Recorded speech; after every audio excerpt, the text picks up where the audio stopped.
श्री राम दोस्तों मैं हाजिर हूं आपका दोस्त पंडित ललित शर्मा एक नए वीडियो के साथ में। दोस्तों आज हम बात करेंगे मीन लगन के बारे में।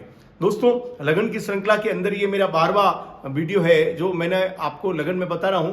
अभी तक मैंने 11 लग्नों के बारे में आपको बता दिया है। दोस्तों मीन लगन के जो जातक होते हैं वो थोड़े शारीरिक कद काठी से देखा जाए तो थोड़े लंबे किस्म के होते हैं, पतले होते हैं। ऐसे लोग जो होते हैं बहुत आकर्षक होते हैं, सुंदर होते हैं और बोलने में बड़े चतुर होते हैं। दोस्तों मीन लगन के जो जातक होते हैं, मीन लगन के जातक के अगर ऊपर अगर मीन लगन हावी हो तो ऐसे जातक जो होते हैं वह थोड़ा दयालु होते हैं, मगर दोस्तों वह स्वभाव से थोड़े लालची किस्म के होते हैं। लालच के अंदर जल्द ही वह किसी वस्तु को देखते हैं तो ललायित हो जाते हैं, उसको लेने के लिए तड़पने लग जाते हैं और उसको पाकर रहते हैं। दोस्तों लालच के अंदर वो कोई भी सीमा लांघ सकते हैं, ऐसा मैंने मीन लगन के बारे में देखा है। दोस्तों मीन लगन के जो जातक होते हैं न्यायप्रिय होते हैं और वह उनका जो शुरुआत होती है वह थोड़ा सा संघर्ष में होती है, मगर धीरे धीरे जाते जाते वो 22-23 साल के बाद में सफलता प्राप्त करते हैं और अच्छी धन संपदा उनको प्राप्त हो जाती है। दोस्तों मीन लगन के अंदर देखा जाता है कि मीन लगन का जो लग्नेश है, लग्नेश गुरु बृहस्पति की जगह है। अगर गुरु बृहस्पति धन भाव के अंदर होता है तो ऐसे जातक जो होते हैं उनके पिता से उनकी बनती नहीं है, पिता से उनके विचार कम मिलते हैं। अगर वह तीसरे भाव में होता है गुरु बृहस्पति तो ऐसे जातक जो होते हैं उनके बड़े भाई जो होते हैं वह या तो होते ही नहीं है या होते हैं तो उनसे वैमनस्य रहता है। दोस्तों अगर 4th हाउस में गुरु बृहस्पति है तो ऐसा जातक जो होता है उसको सुख और दुख जो है वो बराबर के मिलते हैं। दोस्तों पंचम भाव के अंदर गुरु बृहस्पति होता है तो संतान का भाव है। ऐसे जातक के अगर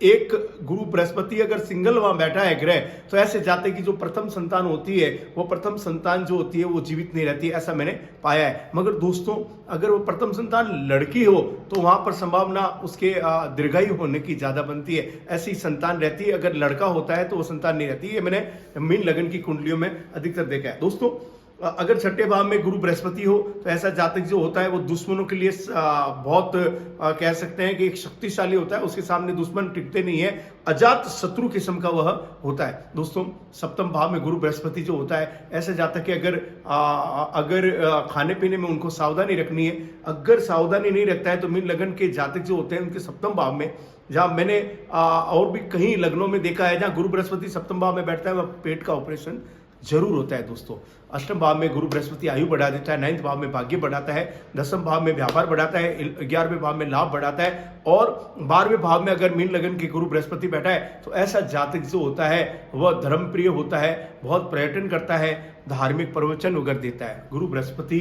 की स्थिति दोस्तों मीन लगन में देखी जाती है। मीन लगन के जातक जो होते हैं वो वैभवशाली जीवन जीने के शौकीन होते हैं, कारों के शौकीन होते हैं, लग्जरी लाइफ जीने के शौकीन होते हैं और दोस्तों वह चीज उनको प्राप्त होती है। दोस्तों मैं बात कर रहा हूं मीन लगन के बारे में। दोस्तों मीन लगन के जो जातक है अगर उनको सफलता नहीं मिल रही है तो वो अपने लग्नेश की स्थिति को उनको देखना है। अगर उनके लग्नेश की स्थिति जो मैंने भाव बताया उनके विपरीत, अगर वह लग्नेश जो तीसरे भाव में है और या 11वें भाव में है तो ऐसे जातक के वैवाहिक जीवन में समस्या आ सकती है।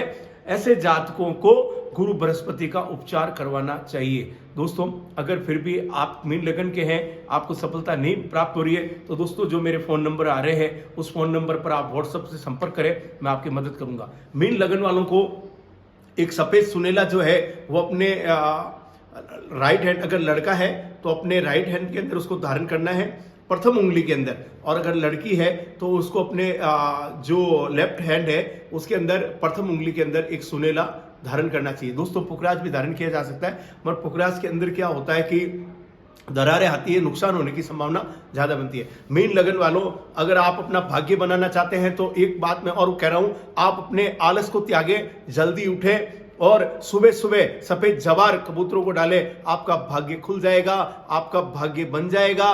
दोस्तों जिनकी नौकरी नहीं लगी है ऐसे जातक अगर सुबह सुबह सफेद जवार डालते हैं बगैर बोले तो यह है कि मुश्किल नहीं है उनको नौकरी प्राप्त करना, वह अच्छी से अच्छी सर्वश्रेष्ठ नौकरी प्राप्त कर सकते हैं। दोस्तों मेरे और भी लगन लगे हैं, आप उन लगन में मेष लगन से लगाकर कुंभ लगन तक के वीडियो या लगे हैं, आपका कोई भी लगन हो तो आपको ये देखना चाहिए। दोस्तों लगन क्या होता है वो भी मैं बता रहा हूं, जो आपका जन्म लग्नांक है आप कुंडली खोलते हैं, लगन के अंदर जो प्रथम अंक जहां लिखा होता है, जिसमें 1 से लगाकर 12 तक के लिखे रहते हैं, अगर उसमें से आपका कोई है तो जो इस पिक्चर में आ रहा है, आपको दिखाई दे रहा है, प्रथम स्थान जहां मैंने डॉट लगा रखा है, अगर वो है, वही लगन है, उसी लगन से आपको कुंडली को देखना चाहिए। दोस्तों, अगर आपने मेरा चैनल सब्सक्राइब नहीं किया है तो ज्यादा से ज्यादा इसको सब्सक्राइब करें, लाइक करें और शेयर करें। और अगर आपको किस तरह के वीडियो देखने, आप कमेंट करें, मैं जरूर आपकी मदद करूंगा। जय श्री राम।